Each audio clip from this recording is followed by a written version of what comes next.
মানুষ এখন স্বতঃস্ফূর্ত, শুধু মা কাকা ঝাঁটারা নয়, মা বোনেরাও। মা বোন এই যে যাচ্ছি তো হেঁটেছে, যখন খুঁজছেন ভিড়ের মধ্যে খুঁজছেন আমি কোথায়, যেই এসে হেসে নমস্কার করছি, মুখে এক গাল আছে, তার মানে কি উনি আমাকে অ্যাকসেপ্ট করেছেন।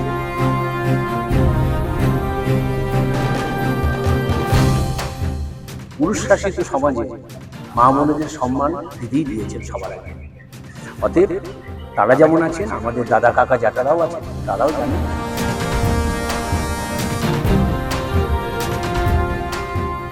মমতা ব্যানার্জি দিচ্ছেন, কাউকে দেখছেন না, সবাই সবাই আজকে কেউ বেছে বেছে দিচ্ছেন, তৃণমূলের লোককে দিচ্ছেন, সবাইকে দিচ্ছেন। আজকে যদি আমি বিজেপির ঘরে গিয়ে জিজ্ঞেস করি পরিষেবা পাচ্ছেন, উনি বলবেন হ্যাঁ। সপ্তগ্রাম বিধানসভায় তৃণমূল এবারে প্রার্থী করেছে ফুটবলার বিদেশ বসুকে। তিনি প্রচার শুরু করেছেন সপ্তগ্রাম জুড়ে। তার এই প্রচারের মাঝে একটু বিশ্রাম নিচ্ছেন তিনি।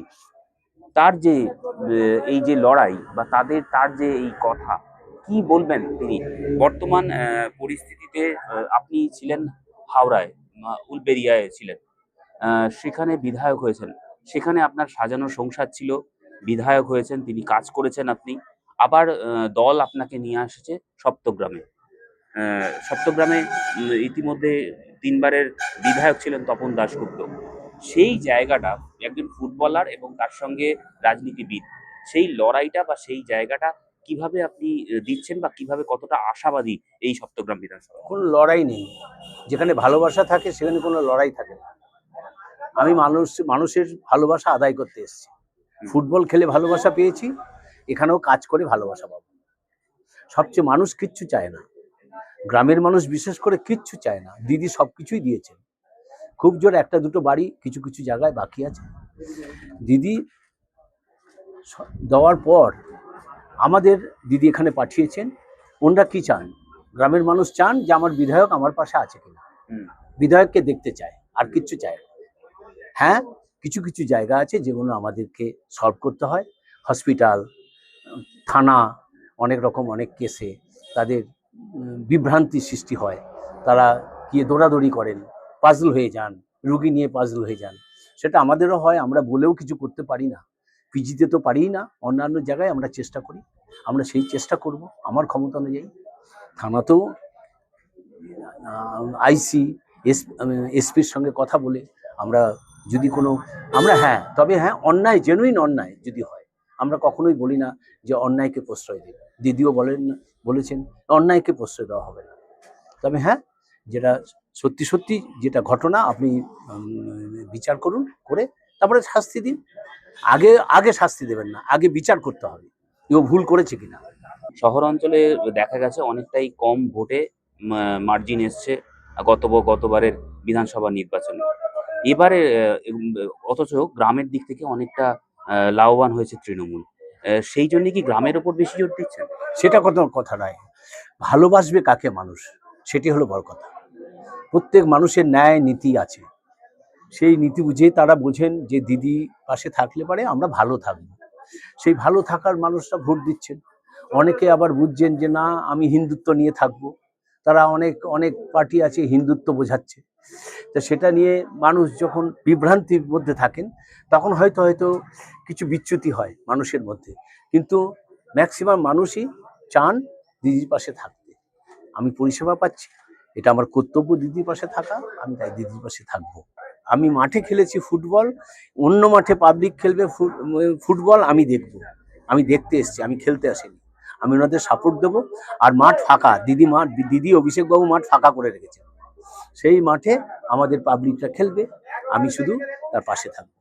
কিন্তু আপনি বলছেন মাঠ ফাঁকা, কিন্তু এখানে যে বিজেপির যে প্রার্থী হয়েছেন স্বরাজ ঘোষ, একসময় তৃণমূলেই ছিলেন এবং সাপোর্ট করেছিলেন, সেই সাপোর্টেই বা সেই ইয়েতেই তপন দাশগুপ্ত একটা জায়গা করেছিল এই গ্রাম অঞ্চল থেকে। সেই জায়গাটা আপনার মনে হয় না বিজেপি বিরোধী হবে? না, আমি মনে করি না। মানুষ যেভাবে দিদিকে সাপোর্ট করেন, দিদিকে ভালোবাসেন, বিশেষ করে মা বোনেরা, তারা জানেন যে আমাদের পাশে কে আছে। পুরুষ শাসিত সমাজে মা বোনেদের সম্মান দিদিই দিয়েছেন সবার আগে। অতএব তারা যেমন আছেন, আমাদের দাদা কাকা জ্যাঠারাও আছেন, তারাও জানেন। আর মানুষকে বুঝতে হয়, আজকে আজকে দিদি আমাকে খেলোয়াড় হিসাবে আমাকে এখানে পাঠিয়ে, এখানকার প্রত্যেকটা মানুষ খেলোয়াড় হিসেবেই আমাকে দেখেন। আর আমি বলেই দিয়েছি, আমি কিন্তু বিধায়ক নই আপনাদের কাছে। আমি বড়দের ছোট, বিদেশ বলে ডাকবে বড়রা, ছোটরা দাদা বলে ডাকবে। গড়ের মাঠ মানে ফুটবলের মাঠ এবং রাজনীতির মাঠে কেউ কাকা জ্যাঠা নয়, সবাই দাদা, দাদা আর ভাই। আমি ওই বড়দের কাছে ভাই হয়ে থাকতে চাই, ছোটদের কাছে দাদা হয়ে থাকতে চাই। রাজনৈতিক ময়দানটা তো চেনা নয়, খুব চেনা, খুব চেনা। ফুটবলারদের কাছে চিনতে হয় না। পেলে এসেছিল, খেলেছি, চিনি আগে, ওকে চিনতাম, দুরাত ঘুমোইনি, তার সঙ্গে খেলেছি। ফুটবলারদের কাউকে চেনাতে হয় না। আজ এখানে এসছি, প্রত্যেকে ভালোবাসছেন, ভালোবাসা দিতে হবে, ভালোবাসা শুধু একা পেলে হবে না। আমি যদি ভালোবাসা না দিই, মা বাবাও বা ছেলে মেয়েদের কাছে ভালোবাসা চায়। মা বাবা ছেলে মেয়েদের ভালোবাসা অটোমেটিক দেবেন, কিন্তু ছেলে মেয়েও জানে যে আমাকে কখন মা বাবাকে ভালোবাসতে হবে, বা আমার মা বাবাই তো, মা এবং বাবা, তাকে তো ভালোবাসতেই হবে। মমতা ব্যানার্জি দিচ্ছেন, কাউকে দেখছেন না, সবাইকে সবাইকে। আজকে কেউ উনি বেছে বেছে দিচ্ছেন, তৃণমূলের লোককে দিচ্ছেন, সবাইকে দিচ্ছেন। আজকে যদি আমি বিজেপির ঘরে গিয়ে জিজ্ঞেস করি পরিষেবা পাচ্ছেন, উনি বলবেন হ্যাঁ। সিপিএম এর ঘরে গিয়ে যদি বলি পরিষেবা পাচ্ছেন, সে বলবে হ্যাঁ। আপনি একজন ফুটবলার, বাংলার যে ফুটবলের হাল বা মান অনেকটাই কমেছে। ফুটবল খেলতে কেউ আগ্রহী হচ্ছে না, মাঠমুখী হচ্ছে না নতুন প্রজন্ম, কি বলবেন? গ্রামে গঞ্জের ছেলেরা যতদিন না উঠবে, ততদিন ফুটবল খেলার উন্নতি হবে না কলকাতা মাঠে। আমরা সব গ্রাম থেকে এসেছিলাম, এখানেও আমি খেলাধুলার ব্যবস্থা করব। আমি 7 থেকে 8 বছরের ছেলে মেয়েদের ডাকবো, মা বাবাকে ডাকবো। যে ছেলেটা যা খেলতে চায়, জোর করে যে ক্রিকেট খেলতে, তাকে আমি ফুটবল আনবো না। যে যেটা খেলতে চায় তাকে সেই ব্যবস্থা করে দেওয়া হবে। আমার হাতে ছেলে মেয়ে কোচ, প্রচুর কোচ আছে, তারা রিটায়ার করেছে, তারা আমাদের দিদির সঙ্গে স্পোর্টস ডিপার্টমেন্টে ছিল।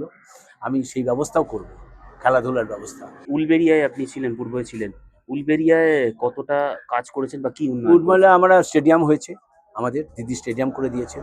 সেই মাঠে আমাদের ফুটবল লিগ হয়, কলকাতার লিগের খেলাগুলো ওখানে হয়।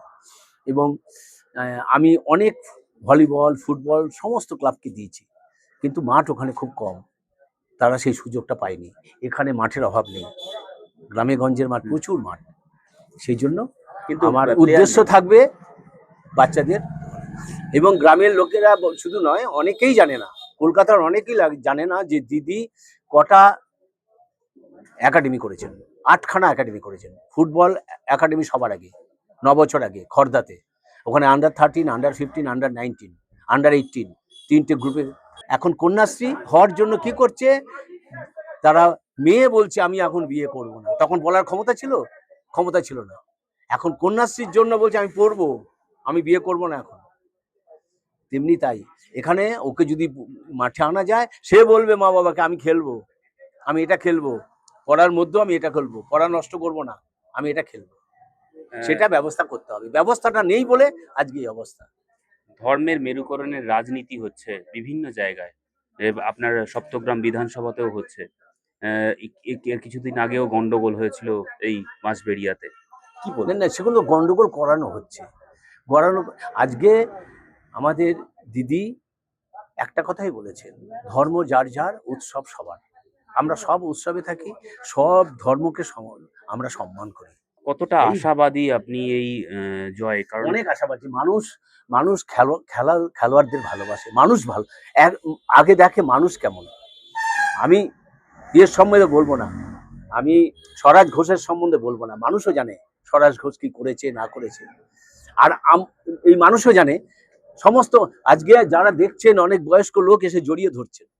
আমরা ভাবিনি যে আমরা এই গ্রামে তোমাকে পাবো, তোমার খেলা দেখেছি, আমার নামে খেলা ছাড়া আমি আর কিছু করিনি, আমি ভালোবাসা পেয়েছি, এখনো ভালোবাসা পাবো। মানুষ এখন স্বতঃস্ফূর্ত, শুধু কাকা ঝাটারা নন, মা বোনেরাও, এই যে যাচ্ছি তো হেঁটেছে, যখন খুঁজছেন, ভিড়ের মধ্যে খুঁজছেন আমি কোথায়, যেই এসে হেসে নমস্কার করছি, মুখে এক গাল হাসি, তার মানে কি উনি আমাকে অ্যাকসেপ্ট করেছেন, উনি আমাকে চিনতে পেরেছেন, ওনার ভালো লেগেছে, এই ভালো লাগাটা নিয়েই আমি চলবো। তবে আগের যে 3বারের বিধায়ক সপ্তগ্রাম বিধানসভার, তপন দাশগুপ্ত, আপনার সঙ্গে যোগাযোগ রাখছে? হ্যাঁ, আমি তার কাছে গেছি, ফিশ চপ খেয়েছি, খেয়ে আমরা চা খেয়েছি, গল্প করেছি। আমাকে বলেছেন তপনদা, আর এবং বিধানসভায় আমাকে খেলোয়াড়ের জন্য মানে খেলোয়াড় বলে ভীষণ ভালোবাসেন। তুমি যখন বলবে আমি যাব। এখানে এসে তপনদার খুব নাম শুনছি, তপনদা এইটা করেছে, স্বাভাবিক। হ্যাঁ, তপনদা কাজ একদম, করেছে, 3 বারের বিধায়ক। কাজ করেছেন। সেই জন্য মানুষ তাকে ভোলেনি। কাজ করলে কাউকে ভোলে না। আজ দিদিকে কেন ভুলছে না? দিদি এত কিছু করেছে, বেছে বেছে করেছে কি? কাউকে বেছে বেছে করেনি। কিন্তু আজকে মানুষ সেই জন্যই দিদিকে ভালোবাসছে। যে কেউ নামতে পারে, কিন্তু আমি কি করব সেটা আমি জানি, মানুষ কি করবে সেটা মানুষ জানে। প্রত্যেকের মনের মধ্যে লুকিয়ে আছে। একটা কথা জেনে রাখবেন, ভোটের লাইনে দাঁড়িয়েও মানুষের মন চেঞ্জ হয়। একদম। ভোট লাইনে দাঁড়িয়েও কিন্তু মানুষ বুঝে ভোট দেয়। প্রত্যেকটা মানুষ বোঝে যে আমার কি করণীয়, এবং পরবর্তীকালে আজ যদি বিজেপি আসে কি হবে, কি সাংঘাতিক অবস্থা হবে, সেটাও মানুষ জানে। আমি মানুষের পাশে থাকতে চাই। দিদি একটা কথা বলেছে, হাসি মুখে মানুষের পাশে থাকবে। দেখবে যে যে তোমার শত্রু, তুমি যদি হাসি মুখে তার কাছে গিয়ে দাঁড়াও, সেও দেখবে ভুলে যাবে। চট্টগ্রাম থেকে পলাশ মুখোপাধ্যায়, ইটিভি ভারত।